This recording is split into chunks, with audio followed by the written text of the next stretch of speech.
How do you feel about what's happening to your son?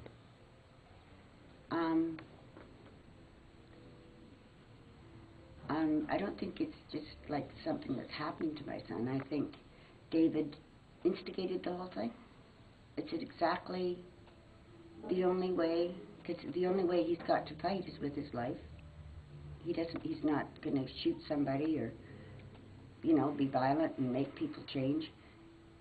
If he gives his life, that's all he's got to give, and he's willing to do that.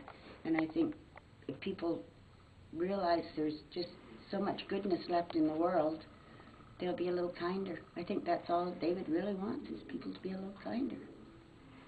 And another thing, of course, is from the Bible, and maybe I already said this to you, but he just loves righteousness so much and hates wickedness. And that's, I think, David's bottom line. He's basically good through and through. So what do you think about what's the 7-month sentence? I think it's absolutely ridiculous. I mean, it's just kind of like he's being a sassy kid.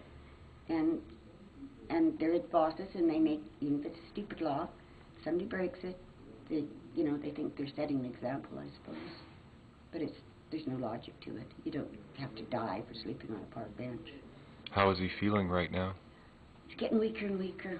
In the article in the paper, it said his gums have receded about an inch. That's an exaggeration, but they are, because that's what happens when you starve to death. And he said if anybody punched him in the mouth, his teeth would just fall out. And he knew that. He knows what he's doing. He's completely rational. He's not irrational. Somebody described him as a zealot. And he said, well, I don't know if I'm that. And I said, yeah, you are, David, because he didn't know what it meant. And it's full of zeal for goodness, and he's a zealot. And to me, that's a good thing. And do I want him to die? No, I do not want him to die. The world doesn't want him to die. I mean, they shouldn't want him to die because he's so good. What do you think is going to happen? I think it's already happening. I think a miracle is happening as we speak, and I wouldn't be surprised if Dave's out of jail next week. Won't be a bit surprised. And I don't know how they're going to work it, because right now they want to let him out. They don't want this bad press. This poor mother, old lady coming from Alberta, walking the streets of Victoria trying to get help for her son, who's not a bad guy. Like, they know he's not a raper and killer or a child molester. And so they want to, but they have to think up some excuse so they will still look righteous themselves and save face. But they'll have to come up with something, surely. Have you talked to Judge Neal? No, I have not. Are you going to try to? I never really thought about it.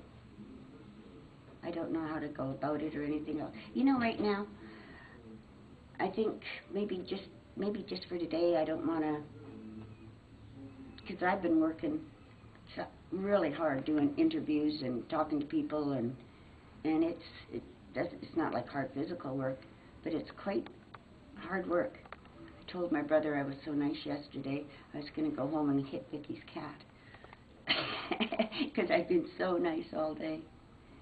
And it's easy to be nice, but then once in a while you run into somebody that's not nice back, and it still hurts when people say something unkind, but of course that's wrong. You don't take offense, you just forgive them, and a lot of times you just keep your mouth shut and listen, because I don't do that very well. Like Vicky said, sometimes she thinks David comes across as being self-righteous, and I'm sure that's one of my flaws too. I think I know everything, but of course I don't. What was David like as a